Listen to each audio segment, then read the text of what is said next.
Now, there's a lot going on in here. We have variables of different exponents, and then we have a lot of coefficients. So what we can use is a process called synthetic division, which is actually basically just a shorthand version of long division. We're going to start off by taking the divisor, x plus 1, and setting it equal to 0 and solving it. We get that x equals -1. So that's going to be what we use as our divisor in synthetic division. Then we're going to make like an L shape. And we're going to have 2 lines of writing inside of here. And the numbers we're going to use to divide are going to be the coefficients of each term. So 1, 3, and 7. The first term in here is always going to drop straight down. Regardless of what it is, we're just going to bring it down. Then we take that term on the bottom and multiply it with the term on the side. So 1 times -1 is -1, and put it underneath the next term inside.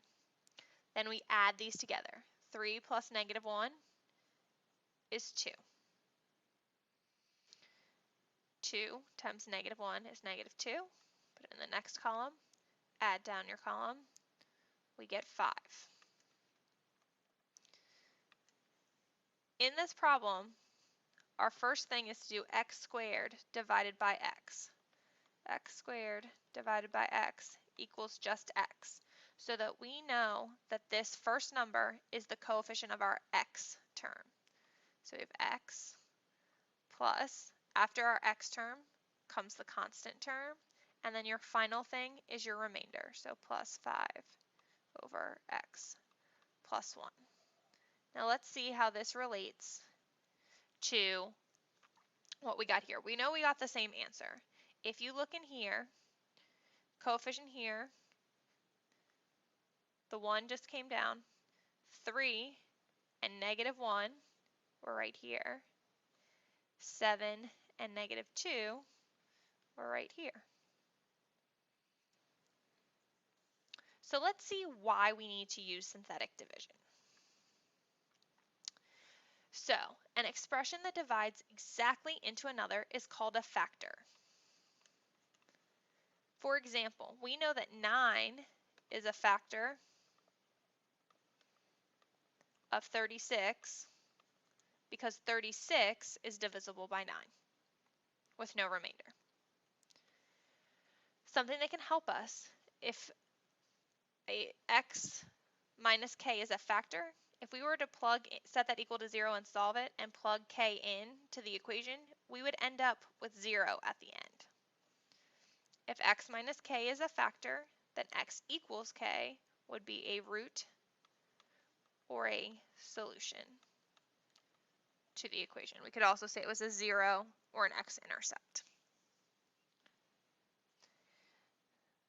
The important thing here, what we're going to use, if we're given a factor, a root, or a solution to an equation, we can use this with synthetic division to find other roots. So let's look at an example. Use synthetic division to determine if x plus 2 is a factor of this polynomial. So we're going to set up our synthetic division. We know our coefficients are going to go inside, so 3, -4, -28, and -16. The first thing we need to do is take x plus 2, set it equal to 0. If we solve that, we know x equals -2, so -2 is what goes outside for our synthetic division. Take the first term, drop it down, we get 3. 3 times -2 is -6.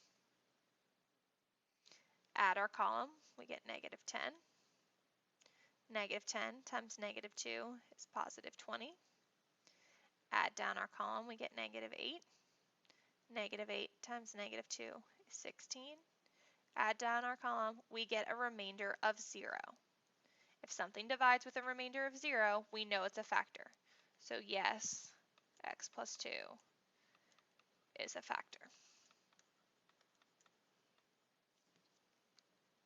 So now that we know that x plus 2 is a factor, we can use that to help us factor this whole thing. If we hadn't already done the synthetic division with the x plus 2 and 3x cubed plus or minus 4x squared minus 28x minus 16, we'd have to do the synthetic division first. But since we did it in this first part, we can just go ahead and write our new polynomial. We started with an x cubed and divided it by an x, which means the first term of our new polynomial has to start with x squared. So here we have 3x squared minus 10x minus 8. Since our first term started with squared, an exponent of 2, we know our next term has an exponent of 1, which means our last term doesn't have an x at all. So now we need to factor this. I'm going to factor by grouping. I know some of you liked factoring using the box method or trial and error better, and feel free to do that and check your answers with mine. So if we're going to factor by grouping, 3 times negative 8 is negative 24. And then what multiplies to negative 24 and adds up to negative 10? That would be negative 12 and 2. So we get 3x squared minus 12x plus 2x minus 8. Group our first two terms and our second two terms. These two have a 3x in common. So it would be x minus 4 left over. Plus these two have a 2 in common. This will also have an x minus 4 left over. So our factors are 3x plus 2 and x minus 4. Since it asks us to completely factor, right now we only have an x times an x, and that's only x squared, and we started with an x cubed, so we need to include the factor that we were given. So that's our completely factored version. If we wanted to take it one step further, if we wanted to find the roots, we would start with synthetic division, then we would factor. Since we've already done that in the previous two examples, all we need to do is take those three things and set them equal to 0 to find our roots.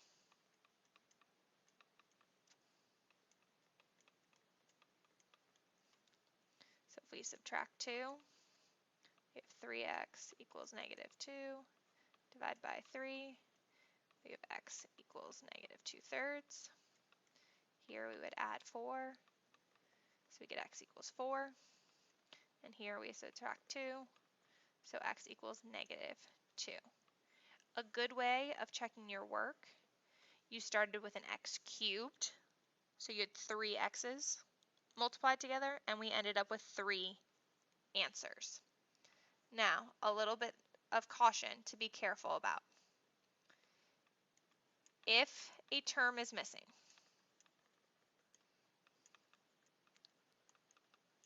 and let me explain what that means. Here we went from cubed to squared to x to constant, which is good. That's our sequence. We went 3, 2, 1, 0 with our exponents. Say it went x cubed and then jumped down to x. We need to put in a 0 in our synthetic division as a placeholder for the missing term.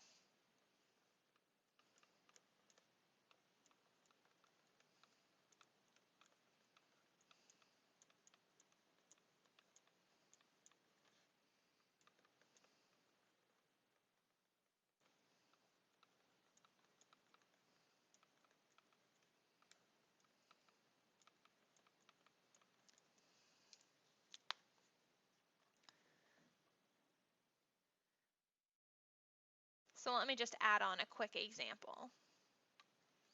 If we had f of x equals 3x cubed minus 28x minus 16. Regardless of what we're dividing by, when we set up our synthetic division, 3 is the coefficient for our x cubed.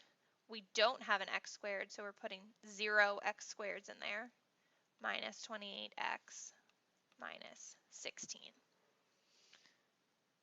A nice way to check and make sure you have the right number of terms in your synthetic division is our exponent was 3, so we're going to have one more term than that. So it starts with the we had a cube, add 1, you should have 4 terms inside.